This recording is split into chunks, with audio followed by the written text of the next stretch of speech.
ابراہہ کعبے سے اتنی نفرت کیوں کرتا تھا اور ہاتھیوں کی فوج لے کر کعبے پر حملہ کیوں کیا تھا، یہ جاننے کے لیے ویڈیو کا اینڈ تک ضرور دیکھیے گا۔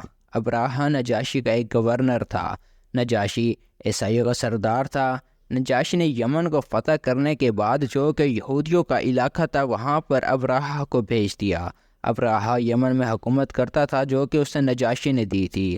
ابراہہ نے دیکھا کہ اس کے کچھ لوگ ہر سال شمال کی طرف جاتے ہیں، تو ابراہہ نے پوچھا کہ تم ہر سال شمال کی طرف کیا کرنے جاتے ہو؟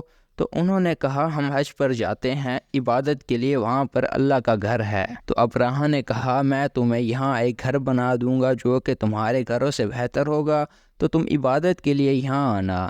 چنانچہ اس نے ایک بہت بڑا گرجا بنوایا، کیونکہ وہ ایک عیسائی تھا اور بہت امیر تھا۔ اس نے ایک بہت بڑا گھر بنوایا جو کہ شیشے کا تھا، اور عرب کے لوگ اس شیشے سے بنے گھر کے بارے میں سوچ نہیں سکتے تھے، جو کہ اندر سے سونے جواہرات سے سجا تھا۔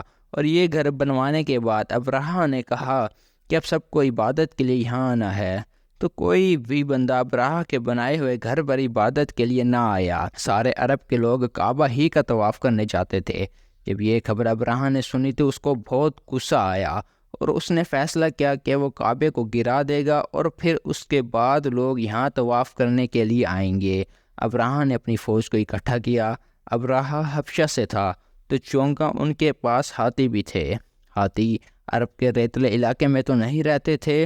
ابراہہ ایک حبشی تھا، تو اس کے پاس ہاتھیوں کا ایک گروپ تھا، تو انہوں نے ہاتھیوں کو جنگ میں لڑنے کی تربیت دی تھی۔ کچھ لوگ کہتے ہیں کہ 8 ہاتھی تھے اور کچھ لوگ کہتے ہیں کہ 20 ہاتھی تھے۔ ابراہہ نے ان ہاتھیوں اور 60,000 لشکر کے ساتھ عرب کی طرف روانہ ہو گیا۔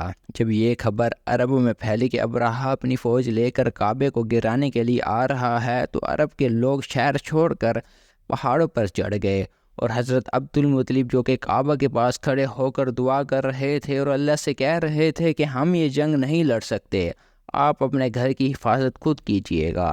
جب ابراہہ کا لشکر کعبے کے قریب پہنچا تو وہاں ایسے پرندے آئے جو پہلے کبھی کسی نے نہیں دیکھے۔ ان کی چونچ میں چھوٹے پتھر تھے جو وہ ان لشکر کے پاس پھینکتے تھے۔ جب وہ چھوٹے پتھر ان لشکر کے لوگوں پر گرتے تھے تو وہ اپنے جسم پر اتنی خارش کرتے تھے جس سے ان کے جسم کی کھال اتر جاتی اور وہ مر جاتے، اور اسی طرح سارا لشکر تباہ ہو گیا، اور عرب میں اور بھی زیادہ لوگ کعبے کا طواف کرنے کے لیے آنے لگ گئے۔ اور انہی دنوں ایک یتیم بچہ پیدا ہوا جس کا نام محمد تھا۔ حضرت محمد صلی اللہ علیہ وآلہ وسلم کی سیریز دیکھنے کے لیے ہمارے ساتھ آپ جڑے رہیے۔